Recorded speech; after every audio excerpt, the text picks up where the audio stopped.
दी, बहुत strong terms में केंद्र सरकार को लताड़ा। अरविंद जी के बेल पे बाहर आने के बाद वो और हम इंस्पेक्शन करने के लिए पीडब्ल्यूडी की कई सड़कों पे गए थे। मुझे उन्होंने एक पत्र भी दिया दिल्ली विधानसभा में पीडब्ल्यूडी की सड़कों की रिपेयर मेंटेनेंस को लेके।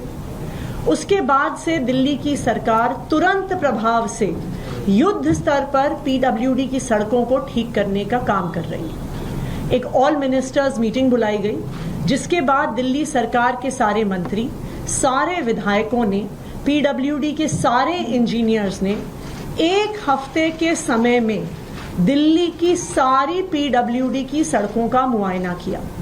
पीडब्ल्यूडी के पास दिल्ली की 1400 किलोमीटर की सड़कें हैं और कुल मिला के 7000 किलोमीटर का लेन लेंथ इन सड़कों का है। तो एक हफ्ते के टाइम स्पैन में ये 7000 किलोमीटर की लेन लेंथ की सड़कों का इंस्पेक्शन हुआ और जो सारा डेटा है वो पीडब्ल्यूडी की ऐप पे लोड किया गया। तो प्रॉपर इंस्पेक्शंस ऑनलाइन, हर पॉटहोल, हर टूटी हुई सड़क की फोटोज ली गई, उनको अपलोड किया गया।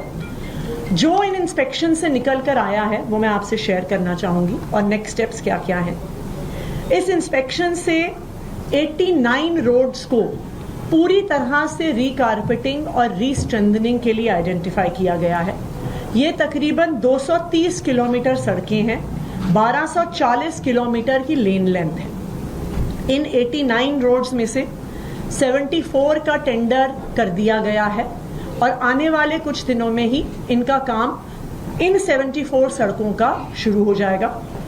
15 सड़कों का टेंडर इन प्रोसेस है और जैसे ही टेंडर कंप्लीट होगा with in a few weeks in remaining 15 सड़कों का भी काम शुरू हो जाएगा।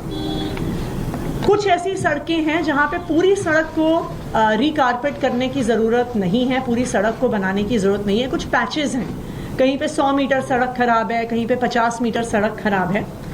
तो पैचवर्क के लिए 2,53,000 स्क्वायर मीटर्स को आइडेंटिफाई किया गया है पीडब्ल्यूडी की सड़कों में। मुझे खुशी है ये बताते हुए कि within the last week itself इसमें से 39,500 स्क्वायर मीटर्स का पैचवर्क ऑलरेडी हो चुका है और बाकी का हमारा टारगेट है दैट बाय 31 अक्टूबर रिमेनिंग जो पैचवर्क है उसको भी पूरा किया जाएगा। इस इंस्पेक्शन में 6,671 पॉट होल्स को आइडेंटिफाई किया गया, जिसमें से 3,454 को ऑलरेडी भर दिया गया है और जो रिमेनिंग 3,217 है उनको भी आने वाले कुछ दिनों में रिपेयर कर दिया जाएगा।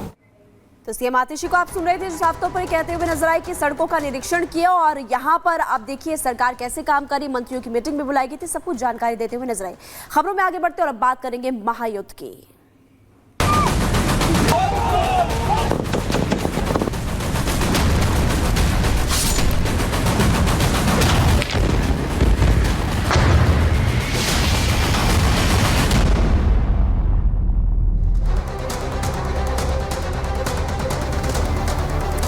तो महातबाही का पार्ट 2, मिडिल ईस्ट में बहता है लहू, क्योंकि जिस तरीके से तस्वीर निकल के सामने आ रही है वो बताने के लिए काफी कि हालात कैसे बन रहे हैं। कयामत का 7 अक्टूबर आया वर्ल्ड वॉर का ऑर्डर, ये सवाल इसलिए क्योंकि वर्ल्ड वॉर जैसे हालात दिखाई दे रहे हैं।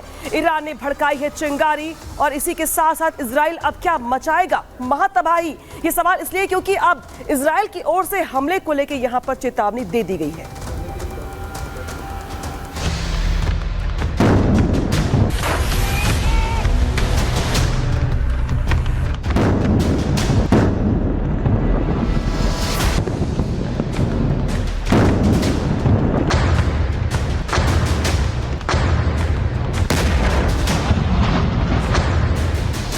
महातबाही का पार्ट 2, मिडिल ईस्ट में बहता लहू।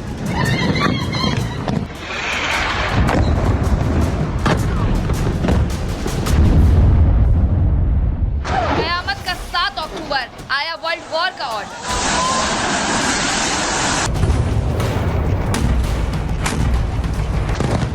ईरान ने भड़काई चिंगारी, इजराइल मचाएगा महातबाही।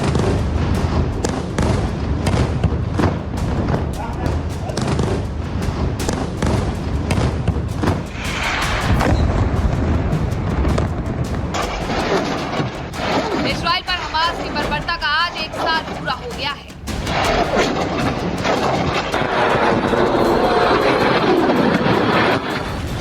इजराइल के खिलाफ 1 साल पहले जंग का आगाज भले ही हमास ने किया था, लेकिन इसे खत्म करने की कसम खाई है इजरायली प्रधानमंत्री बेंजामिन नेतन्याहू।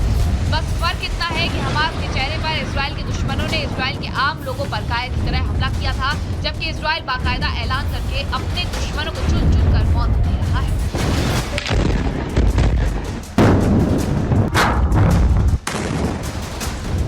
बदलाव की यही तस्वीर पिछले 1 साल से दुनिया के सामने है। मिडिल ईस्ट जल रहा है और बारूद की चिंगारी दिखाने वाले हर मिनट राख में बदलते जा रहे हैं।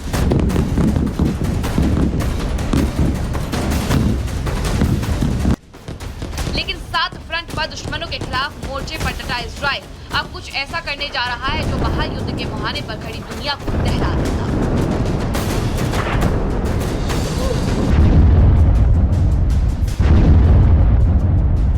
इजरायली मीडिया के हवाले से जो खबर सामने आई है, उसके मुताबिक अब इजराइल सीधे तौर पर ईरान को तबाह करने का पूरा प्लान तैयार कर चुका है।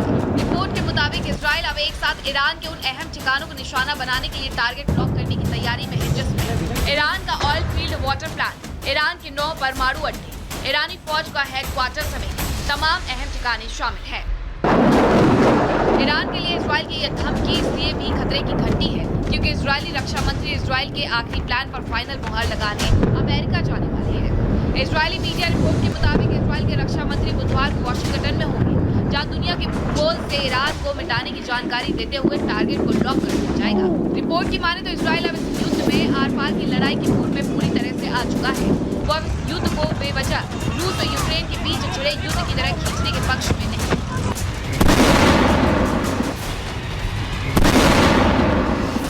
हालांकि इसमें शक नहीं है कि ईरान को चौकन्ना है और उससे भी इजराइल के हमले की भनक लग गई है। रिपोर्ट की माने तो नेतन्याहू के गर्म मिजाज को देखते हुए अब ईरान के तेवर भी ठंडे पड़ने लगे हैं।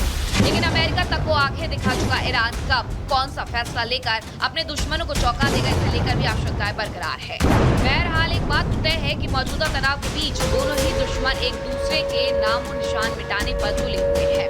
ऐसे में साफ है कि मिडिल ईस्ट में आने वाले दुश्मनों के अंदर वो महातबाही मचने वाली है। तस्वीरों के सामने दुनिया दूसरे मुहाने पर रूस यूक्रेन के बीच चल रहे जंग को ब्यूरो रिपोर्ट पब्लिक।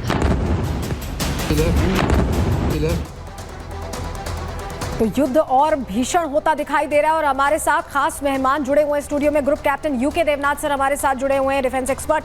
सर, आज 7 अक्टूबर है, वो 7 अक्टूबर की खूनी तारीख पिछले साल जो आई थी उसने बहुत जख्म दिए इजराइल को, और उन जख्मों को भरने के लिए इजराइल ने लगातार एक्ट किया है। लेकिन अब दायरा भी बढ़ गया है, साल भर भी हो गया है और ईरान की तैयारी भी बड़ी लग रही है। कैसे एनालाइज करेंगे आप इस सिचुएशन को? जी हाँ, इस युद्ध को 1 साल हो गया है। आज के दिन में ही 7 अक्टूबर पिछले साल को ये दुखद त्रासदी हुई थी। दिल दहलाने वाले दृश्य हम टेलीविज़न पे देख रहे थे, बहुत ही हृदय विदारक दृश्य थे। इज़राइल में एक तबका, एक ग्रुप ऐसा भी है जो कि चाहता है कि इज़राइल की सरकार आज एटलीस्ट सिंबॉलिक तरीके पर ईरान पर एक हमला करे, इस हमले की युद्ध के 1 साल गुजरने पर। शायद ऐसा ना हो, क्योंकि आज की तारीख के इम्पोर्टेंस को देखते हुए ईरान के जो एयर डिफेंस कमांडर हैं उन्होंने अपनी जितनी एयर डिफेंस सर्विलेंस रेडार है, मिसाइल गाइडेंस रेडार्स हैं और सबसे बड़ी बात है सरफेस टू एयर मिसाइल्स हैं, उनको फुल्ली अलर्ट मोड पे रखा हुआ है। तो अगर आप फौजी तौर पर देखें, एयरफोर्स तौर पर देखें, तो इज़राइल के जो एयर कमांडर हैं वो आज अपने जहाज़ों को, चाहे वो F-35 हो या F-16 हो, उनको ईरान की तरफ शायद ना भेजें। कहते हैं कि युद्ध में आप तभी हमला कीजिए जब दुश्मन उसको अपेक्षा ना कर रहा हो। आज ईरान एक हमले की अपेक्षा कर रहा है और तैयार बैठा है। ऐसे में शायद आज इजराइल की एयरफोर्स ईरान पर हमला ना करे।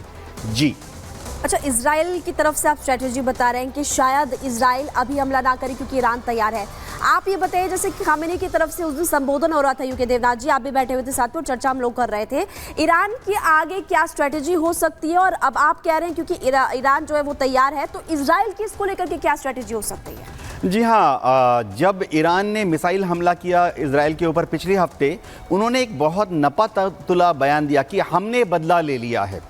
उसका मतलब है कि अब हम कुछ नहीं करेंगे जब तक कि इजराइल कुछ नहीं करता। इजराइल को कुछ तो करना पड़ेगा क्योंकि नेतन्याहू का पॉलिटिकल कैरियर दांव पर लगा हुआ है। नेतन्याहू चाहते हैं कि जब 2025 में इलेक्शन हो तो उस इलेक्शन में उनकी लिकुड पार्टी नेसेट में पूरी तरह से बहुमत लेकर पावर में आए। समझना पड़ेगा कि आज की तारीख में उनका एक अल्पमत का सरकार है। तो ईरान जानता है कि इजराइल हमला करेगा, इसलिए ईरान ने बहुत